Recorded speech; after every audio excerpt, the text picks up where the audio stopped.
오늘은 그 파묘 스토리랑 해석까지는 아니고 좀 상징이나 이게 이런 의미였구나 좀 이렇게 되짚는 정도로 이야기 한번 해보겠습니다. 일단 주인공은 최민식 배우랑 또 김고은 배우 그리고 유해진 배우 그리고 이도현 배우가 이렇게 딱 네 분이 주연이고, 최민식 배우가 맡은 역은 풍수사라고 좋은 묘자리 알아봐주는 역할로 나오고, 김고은 배우는 무당으로 나옵니다. 쇼츠 같은데 보니까 막 김고은 배우 퍼스널 컬러가 무당 아니냐고 할 정도로 입고 있는 옷하고 엄청 잘 어울려요. 파랑색이 잘 받으셔 보니까. 유해진 배우는 장의사로 나오셨습니다. 이번 영화에서도 개그 담당으로 깨알 개그를 많이 하시는데 이런 역할은 실패를 안 하시는 것 같아요. 이도현 배우는 김고은 배우하고 같이 다니는 법사로 나옵니다. 온몸에 이렇게 문신이 있어서 엄청 강렬하더라고요. 스토리는 이제 미국 LA에 살고 있는 어마무시한 땅 부자 박지용 씨의 아들이 현대의학으로 알 수 없는 원인 모를 병으로 계속 아파요.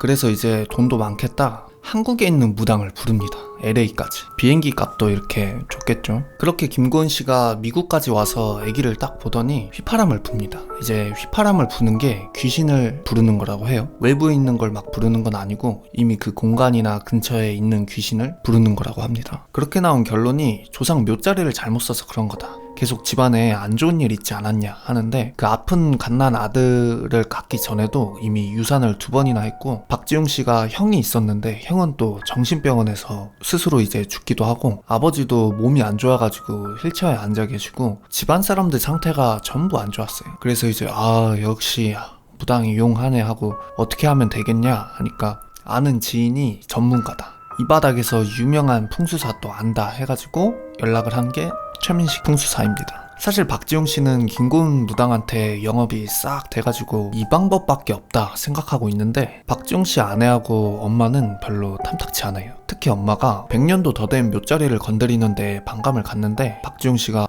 이제 다른 방법이 없다 밀어붙여서 결국 한국의 할아버지 묘자리에 최민식 풍수사를 데려갑니다. 그리고 이제 최민식 풍수사하고 유해진 장의사하고는 이렇게 콤비예요. 정확히 말하면은 김고은 씨하고 풍수사하고 장의사하고 커넥션이 있더라고요. 실제로 그런지는 모르겠는데 셋이 얼굴도 알고 이렇게 일거리 들어오면은 서로 연락하고 밥도 같이 먹고 그러더라고요. 무당이 일거리를 찾아서 풍수사한테 넘기면 풍수사가 이제 이전에 묻혀있던 땅보다 더 괜찮은 위치를 찾아서 무덤을 파내고, 장의사가 새로 염을 하고 다시 묻는 그런 시스템으로 돌아가는 것 같더라고요. 아무튼 그렇게 최민식 풍수사랑 김고은 무당이랑 장의사 유해진 씨랑 법사랑 해가지고 할아버지가 묻혀있는 산에 도착하는데 쎄합니다. 최민식 씨가 이렇게 싹 둘러보는데 분위기도 음침하고 또 여우가 보이네. 여우가 있는 산은 여우가 굴을 파기 때문에 묘자리로 안 쓰는 자리라고 하는데, 여우가 막 이렇게 산속에 뛰어다니고, 최민식 씨가 땅 상태를 확인할 때 이렇게 계속 흙을 맛보는데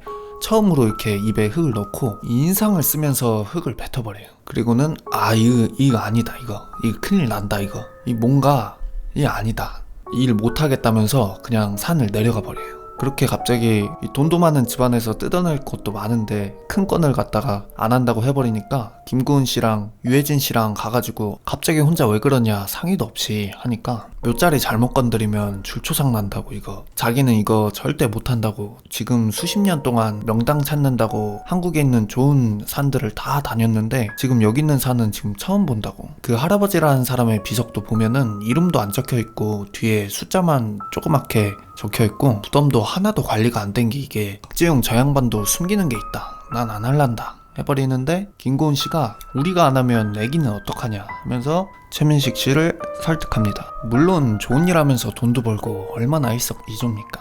대신 최민식 아저씨가 하도 불안하다 하니까 파묘를 할 때 대살굿을 동시에 같이 하자고 합니다. 여기서 대살굿은 험악한 조상의 혼을 누르기 위해 돼지나 소를 산채로 바쳐서 그 존재를 누르는 굿이라고 해요. 그렇게 돼지띠인 인부 5명을 불러다가 몸에 소금도 이렇게 팍팍 뿌리고 법사가 이마에다 이렇게 찍어주고, 김고은 씨는 그 앞에서 무덤 파헤치는 동안 막 굿을 합니다. 이 굿하는 장면이 엄청 강렬한데, 이 장면 찍으려고 실제 베테랑 무속인한테 굿하는 동작 같은 것도 디테일하게 배우고 집까지 또 찾아가서 또 따로 더 공부할 정도로 엄청 디테일에 신경을 많이 썼다고 해요. 그래서 그런지 보면은 진짜 굿하는 것 같아요. 구슬을 하면서 관을 꺼내는데 관이 또 향나무로 돼 있어요. 과거에 향나무는 엄청 귀했어가지고 엄청 돈이 많거나 엄청 높은 사람만 향나무 관을 썼다고 해요. 박지용 씨 할아버지가 열심히 산 허슬러였던 거죠. 아무튼 그렇게 별일 없이 파묘를 끝냅니다. 근데 또 박지용 씨 일가의 특별한 부탁이 관에서 유골을 꺼내지 말고 관째로 바로 화장해달라. 원래는 화장을 한다고 해도 관에서 유골을 꺼내서 저 나라에다가 신고도 하고 염도 하고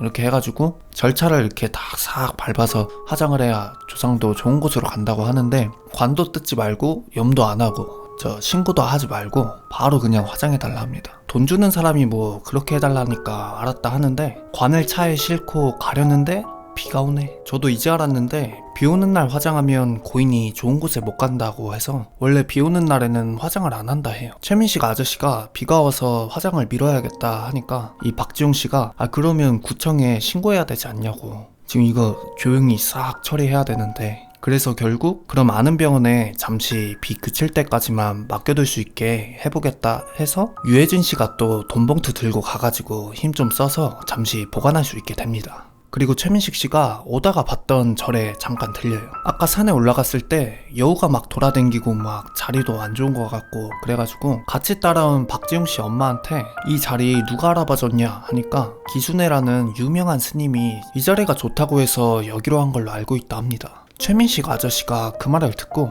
아니 이거 스님이 여기를 이 똥자리를 해줬단 말이야? 하고 그 산 근처에 있던 절에 들려서 여기 기순애라는 법명을 쓰는 스님이 있냐 물으니까 또 그런 사람은 없다 합니다. 여담으로 여기 스님 맡으신 배우가 여자하고 술 해본 적이 없어요? 그 추격자에서 강렬한 연기를 보여주신 이종구 배우가 스님으로 나옵니다. 연세도 있으신데 발음이 엄청 좋으시잖아요. 그게 젊었을 때 성우를 하셨대요. 검정곰신의 땡구 역도 맡았다고 합니다. 아무튼 그 얘기를 하면서 이 근처에 있는 무덤에 대해 아냐고 물으니까 어두운 표정을 지으시면서 잘 알고 있다고, 많이 들었다고, 그 무덤에 왕족이 묻혀있다는 소문부터 엄청 여러 소문이 있어서 도굴꾼들이 그 무덤을 엄청 노렸다고 들었다.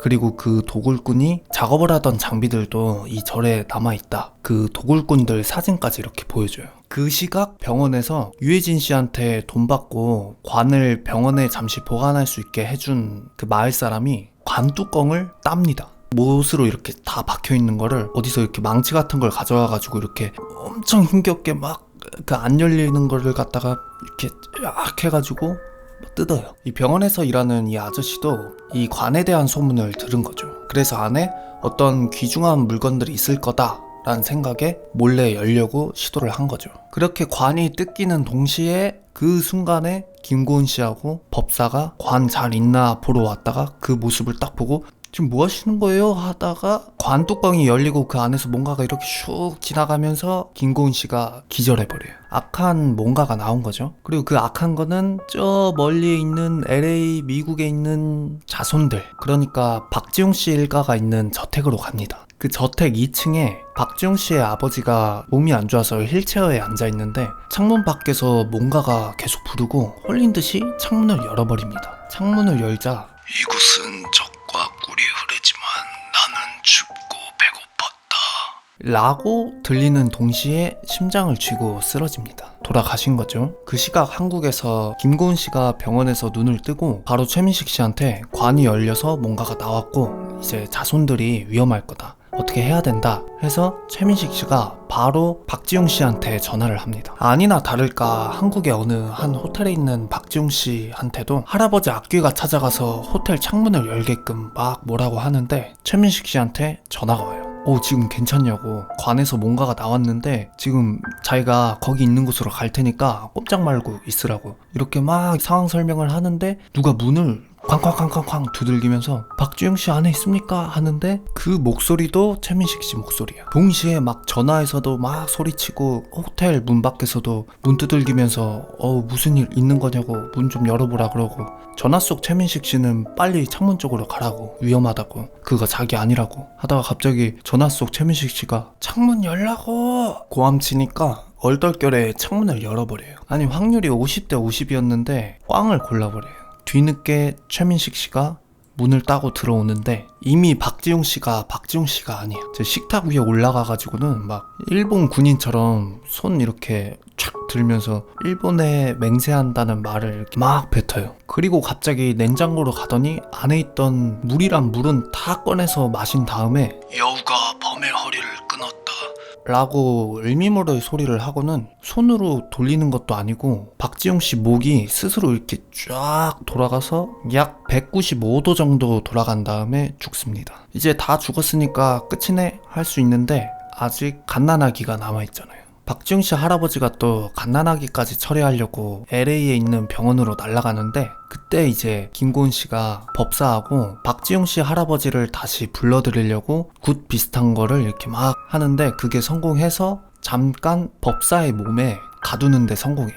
그래서 들어보니까 이 자손들이 할아버지의 무덤에 전혀 가질 않고 이렇게 챙기지를 않은 거야. 어떤 이유인지는 모르겠지만 100년 동안 제사도 안 지내주고 자기가 남긴 재산만 펑펑 쓰고 그러니까 악귀가 돼서 자손들을 다 이렇게 철회하려고 한 거죠. 그걸 듣고 서둘러서 관짝채로 그냥 바로 불태워버리고 다행히 갓난애기한텐 아무 짓도 못하고 할아버지 악령이 사라집니다. 그렇게 해피엔딩인 줄 알았는데 사실 이 할아버지 관짝을 빼내고 인부 5명이서 다시 흙을 메꾸는 과정에서 사람 머리가 달린 뱀이 나왔었어요. 이 장면 나오는데 진짜 영화관에서 다들 경악하고 난리도 아니었어요. 엄청 요상하게 생겨가지고는 아무튼 그 뱀을 인부 5명 중 1명이 삽으로 찍어 죽였는데 그 인부의 건강이 급속도로 안 좋아져요. 병원에선 아무 이상도 없다는데 눈에선 막 피눈물도 흐르고 몸도 으슬으슬 떨리고 소식을 들은 최민식 씨가 그 일꾼의 집에 찾아가서 사람 머리를 한 뱀을 죽였다는 소리를 그제서야 듣게 돼요. 그 일꾼이 그 뱀의 시신이 있나 가서 확인 좀 해달라고 부탁을 하고 최민식 씨가 또 자기 일 해주다 그런 거니까 갑니다. 도착해서 뱀의 시체를 찾는다고 막 뒤져보는데 관이 하나 더 있네. 그것도 엄청난 크기의 관이 수직으로, 그러니까 박지용 씨 할아버지의 관이 평범하게 이렇게 수평으로 높여져 있었으면 그 관보다 한 30cm 더 깊은 곳에 엄청 큰 관이 수직으로 관의 윗부분만 발견합니다. 최민식 씨가 이제 깜짝 놀래서 이게 뭐지 하고 김고은 씨랑 법사랑 유해진 씨랑 이렇게 다 불러서 이런 거 본 적 있냐 하는데 김고은 씨도 살면서 이렇게 수직으로 서 있는 관은 본 적이 없대요. 그리고 좀 더 파보니까 크기도 엄청난 크기의 관에 철사가 이렇게 감겨져 있어요. 마치 열지 말라고 돼 있는 것처럼. 그것까지 보니까 김고은 씨가 이제 그냥 냅두자, 이거 불길하다, 건들면 안 될 것 같다 하는데 이번엔 또 최민식 씨가 누군지는 몰라도 이 상태로 두고 가는 건 아닌 것 같다, 화장까지 싹 해드려야 되지 않겠냐, 갑자기 옳은 소리를 해버려가지고 결국 그 엄청난 크기의 관을 뽑아다 통째로 들고 절로 갑니다. 누가 봐도 불길한 관인데 그걸 들고 스님한테로 또 가요. 전에 최민식 아저씨가 찾아갔던 그 절로. 밤이 너무 깊어서 병원까지는 못 간다 해서 뭐 간 거긴 한데 아무튼 그 절에 창고가 있는데 그 창고에 그 불길한 관을 두고 김고은 씨가 혹시 몰라서 그 주변에 결계 비슷하게 그 동물 피였나? 관 주위에 동그랗게 동물 피인가를 뿌려서 혹시나 악기 같은 게 나올 수도 있으니까 못 나오게 작업을 어느 정도 해둡니다. 이제 방에서 좀 쉬려고 하는데 스님이 문을 슥 열더니 뭘 이렇게 가져오는데 술입니다. 아침부터 삽질까지 했는데 또 술은 못 참죠. 그렇게 최민식 씨랑 유해진 씨랑 스님이랑 법사랑 해서 한잔하고 김고은 씨는 차에서 눈 좀 붙이고 그렇게 술판이 끝나고 다 같이 자는데 법사가 눈 감고 자는데 자꾸 땀이 막 나고 막 묵직한 뭔가가 이렇게 느껴져서 눈을 슬쩍 떠보니까 스님이 법사 배 위에 올라가서 발로 이불 빨래 하듯이 이렇게 질근질근 밟으면서 뭐에 홀려가지고는 계속 뭐라고 중얼거려요. 근데 또 법사가 놀라지도 않고 나지막하게 욕을 한번 해주고 벌떡 일어나니까 스님이 사라집니다. 그때 밖에 축사 쪽에서 돼지 울음소리가 막 들려서 법사가 조용히 그 축사 쪽에 가서 슬쩍 보니까 크기가 한 3m는 돼 보이는 사람의 형체가 돼지들도 막 죽이고 또 가는 길에 보니까 스님도 이미 진작에 죽어있고 법사 위에 올라탔던 스님은 이미 진작에 죽어서 귀신이 된 스님이었던 거죠. 술 다 마시고 나갔다가 죽어버렸어요. 그때 차에서 자던 김고은 씨도 뭔가 쎄한 느낌이 들어서 관을 넣어둔 창고를 열어보는데 관이 또 뚫려있네. 아까 동물 피로 관 주변에 결계를 만들어 놨다 했잖아요. 그래서 이 뭔지 모를 이놈이 천장을 뚫고 나갑니다. 창고의 천장을 보니까 그냥 뻥 뚫려 있어요. 그때 축사 쪽에서 뭔가를 본 법사가 창고로 헐레벌떡 뛰어와서 김고은 씨한테 지금 창고 쪽에 있다 말하면서 창고에서 나가는데 나간 지 5초 만에 댕강된 머리가 떼굴떼굴떼굴 굴러가요. 보니까 3m는 되는 크기의 일본 갑옷을 입은 뭔가가 창고 바로 앞에 떡하니 서 있어요. 김고은 씨가 이제 겁먹어서 덜덜 떠는데 3m는 되는 뭔가가 일본말을 합니다.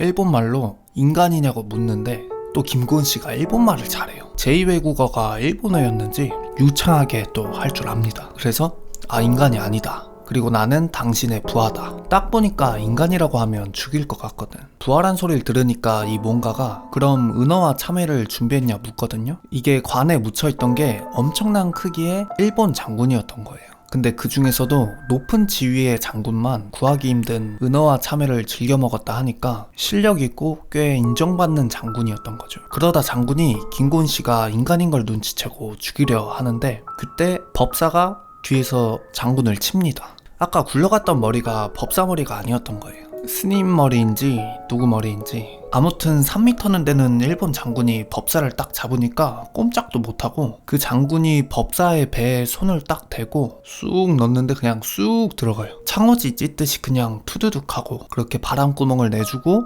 갑자기 불이 돼서 그 할아버지가 묻혀있던 무덤이 있는 곳으로 돌아갑니다. 해 뜰 때가 되니까 다시 원래 위치로 간 거예요. 이제 서둘러서 법사를 병원에 데려가는데 법사 몸에 한자로 된 문신으로 뒤덮여 있다 했잖아요. 그게 태을보신경이라는 악귀로부터 몸을 보호해준다는 경을 문신으로 새긴 건데 가만히 보니까 딱 그 상처 입은 부위가 한자와 한자 사이에 아무것도 없는, 그러니까 문신을 피해서 구멍을 싹 뚫은 거죠, 이 친구가. 최민식 아저씨도 이제 박지용 씨 일가에 대해 좀 알아보고 박지용 씨의 엄마를 찾아갑니다. 그리고는 숨기고 있는 걸 전부 알려달라. 알아보니까 당신네 아빠가 유명한 친일파던데 어떻게 된 일이냐 하니까 박지용 씨의 엄마도 잘 모른대요. 자기는 그저 자기네 집안이 친일파인 걸 알고 손가락질 받을까봐 안 들키려고 아버지 무덤에도 안 가고 말 나올까봐 관도 바로 화장하려고 한 거고, 왜 안 좋은 묘자리를 기순애라는 스님이 알려줬는지랑 아버지 무덤 밑에 왜 일본 장군의 관이 묻혀있는지도 전혀 모른다. 더 이상한 거는 아버지가 피땀 흘려가며 아주 열심히 나라를 팔아먹었기 때문에 당시 일본으로부터 엄청난 신임을 받고 있었는데 일본 입장에선 충신인 아버지 무덤 밑에 왜 일본 장군을 묻었는지도 모르겠다 하죠. 처음엔 최민식 아저씨가 생각하기에 박지용 씨 할아버지가 친일파니까 이 기순애라는 스님이 벌을 주려고 일부러 묘자리가 안 좋은 곳을 추천해줬구나 라고 생각을 했는데, 이 법사가 병원에서 정신이 계속 안 돌아오거든요. 그래서 김고은 씨의 지인 무당을 부르는데 최민식 아저씨가 박지용 씨의 엄마한테 전해받은 그 기순애라는 사람이 찍힌 사진을 전해주거든요. 근데 김고은 씨의 지인 무당이 그 사람을 알고 있답니다. 그 지인 무당의 스승이 그 사람을 또 실제로 만난 얘기를 해줬다 해요. 알고 보니까 기순애라는 사람이 한국 사람이 아니고 이제 여우를 일본어로 키츠네라고 하는데 키츠네라는 일본어를 한국어로 바꾸면서 기순애가 된 거였죠. 이 사람은 용한 일본 음양사였다는데, 음양사라는 게 일본에서 미래를 예언하거나 요괴퇴치를 하거나 하는 사람을 음양사라고 했다고 해요. 지인무당의 스승이 이 사람을 실제로 만났었는데 그 사람은 인간의 기운이 아니다, 이런 식으로 무당도 혀를 찰 정도로 그런 신기가 타고났다고 해요. 그 시각 최민식 아저씨는 절로 가서 죽은 스님이 보여줬던 도굴꾼들의 사진과 장비들을 보는데, 도굴꾼들이 도둑질하기 전에 찍은 사진이라기에는 당당하게 사진을 딱 보면서 결의에 찬 눈을 하고 있고, 또 장비들도 장비라고 하기에는 50cm 정도 되는 쇠말뚝이 전부인 게 뭔가 도굴꾼이 아닌 것 같아요. 그래서 좀 더 뒤져보다가 문서를 발견하는데 알고 보니까 이 사람들이 도굴꾼이 아니라 일본이 한국에 전기를 끊는다고 나라 곳곳에 박은 쇠말뚝을 뽑아내는 독립운동 단체인 철혈단이었던 거죠. 이 사실을 딱 아니까 박지용 씨 묘비 뒤에 숫자가 적혀있던 게 딱 생각나면서 이게 경도 위도구나. 그리고 또 박지용 씨가 죽기 전에 여우가 범의 허리를 끊었다 라고 했잖아요. 우리나라 지도를 보면은 호랑이 모양이잖아요. 그 호랑이의 허리가 되는 지점, 그 지점에 말뚝을 박았구나. 그리고 그게 박지웅 씨 할아버지의 무덤이 있는 딱 그 위치구나를 눈치챕니다. 그리고 묻혀있던 그 일본 장군은 그 말뚝을 지키기 위해 묻어놓은 거구나 해서 최민식 아저씨, 유해진 아저씨, 김고은 씨 셋이 얼굴을 포함한 온몸에 금강경을 적고 갑니다. 그 법사 배에 찔린 부위가 문신을 딱 피해서 찔렸다고 했잖아요. 마찬가지로 몸을 지키려고 그렇게 온몸에 얼굴까지 포함해가지고 글을 적고 무덤이 있는 곳으로 갑니다. 또 삼척 귀신 만나러 가는데 빈손으로 가진 않고 도깨비가 무서워한다는 말피를 가져갑니다. 무덤에 있는 말뚝을 뽑으려면 일단 장군을 어딘가로 보내야 되잖아요. 그렇게 김고은 씨가 은어를 들고 가서 다른 장소로 그 장군을 유인을 합니다. 헨젤과 그레텔처럼 이렇게 하나씩 바닥에 놔둬가지고 이렇게 해가 저물고 장군이 나와서 계획대로 땅바닥에 떨어진 은어 주워 먹으면서 무덤에서 멀리 떨어지고 유해진 아저씨랑 최민식 아저씨랑 막 삽으로 계속 파헤치는데 뭐가 안 나옵니다. 시간은 계속 흘러가고 김고은 씨가 계속 시간을 끌다가 결국 장군이 배도 채우고 이제 일하러 원래 있던 자리로 돌아가거든요. 와서 유해진 아저씨랑 최민식 아저씨 얼굴에 써있는 금강경을 보고 이 장군이 금강경은 이미 500년 전에 외웠다면서 두들겨 패버립니다. 법사가 새겼던 태을보 신경이었으면 통했을 텐데 이거. 아무튼 그렇게 죽기 직전이 되니까 최민식 아저씨가 또 그제야 눈치를 챕니다. 장군의 관이 수직으로 서 있었던 게 쇠말뚝을 지키라고 있는 게 아니라 장군의 존재 자체가 말뚝이구나. 그래서 수직으로 박혀있던 거구나. 이제 진짜 일본 장군이 무덤 밑에 수직으로 박혀있던 이유는 일본에서 세키하라 전투라고 전쟁이 많았던 1600년 일본 전쟁사에서도 손꼽히는 전투가 하나 있었다 해요. 그 전투에서 1만 명 이상 배버렸다는 장수가 있었는데 잘 싸우다가 세키가하라 전투에서 패배해 참수당했다고 합니다. 시간이 흐르고 한반도에 전기를 끊으라는 명령을 받은 음향사가 단순한 쇠말뚝 대신 세키가하라 전투에서 1만 명 이상을 죽였을 정도로 강했다는 이 장군의 무덤을 파헤쳐서 그 장군의 시신에 엄청 큰 쇠를 몸속에다가 박아 넣습니다. 그리고는 주술을 걸어서 존재 자체가 쇠말뚝인 동시에 이 말뚝을 지키는 정령이 된 거죠. 근데 한 가지 문제가 독립운동 단체인 철혈단이 계속 전국에 박힌 쇠말뚝들을 뽑고 다닌다고 했잖아요. 그래서 이 음향사가 이거 어떡하지 하고 고민을 하다가 그 당시에 높은 지위였던 그러니까 박지웅 씨의 할아버지 무덤으로 추천을 해줘서 박지웅 씨의 할아버지 일가가 그 무덤을 지키게끔 돈은 많은데 친일파였으니까 누가 무덤에 해코지 못하게 더 신경 쓰기도 할 거고 또 애초에 사람 무덤 밑에 쇠말뚝을 박을 거란 생각을 하기 힘드니까 여러모로 일석이조로 그렇게 첩장을 한 거였죠. 덕분에 박지웅 씨 할아버지는 영문도 모르고 죽고 보니까 자기 밑집에는 어마무시한 도깨비가 있고 자식들은 제사도 안 지내러 와가지고 밥도 못 먹고 그렇게 업보로 100년 동안 고생하다가 결국 악령이 돼서 자식들을 괴롭히게 된 거죠. 가만 생각해보면 죽은 사람들끼리 좀 이렇게 서로 윗집 아랫집끼리 대화 좀 하고 했으면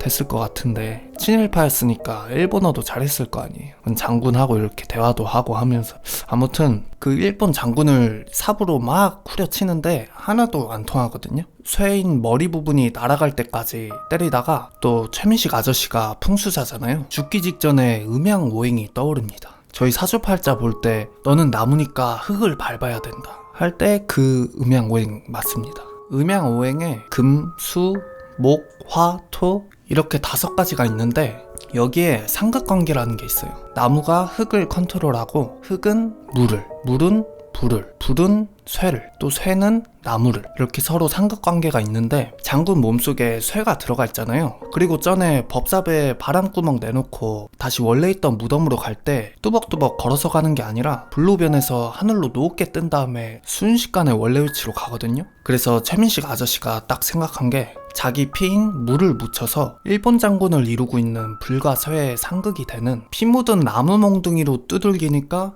먹힙니다. 막 몸이 살살 녹아요. 그렇게 해피엔딩이 됩니다. 저는 기억하기 쉽게 배우 이름으로 계속 설명을 했는데 극중 김고은 씨 성함이 이화림, 최민식 아저씨 성함이 상덕, 유해진 아저씨 성함이 영근, 법사의 이름이 윤봉길 이렇게 전부 실제 독립운동가 분들의 성함을 썼다고 합니다. 그리고 영화 초반에 할아버지 무덤에 단체로 갈 때 차를 타고 이동하는 씬이 나오거든요. 저도 전혀 눈치 못 챘는데 그때 차량 번호들이 1945, 0815, 0301이라고 합니다. 이게 1945년 8월 15일 광복절 그리고 3일절이라고 해요. 그리고 박지용 씨 할아버지가 창밖을 보면서 일본에 맹세하는 그런 경례를 하는 장면이 나왔다 했잖아요. 그게 친일파인 할아버지가 조선총독부 건물 쪽을 보면서 습관적으로 충성과 경례를 한 거라고 합니다. 영화 파묘, 최민식 배우님, 김고은 배우님, 유해진 배우님, 이도현 배우님 이렇게 네 분이 주연인 오컬트 영화인데 워낙에 나오시는 배우분들이 연기를 잘하셔서 그거 보는 것만으로도 재밌습니다. 그냥 귀신 막 나와서 놀래키는 영화는 아니라서 무서운 거 못 보시는 분들도 충분히 재밌게 즐기실 수 있을 겁니다.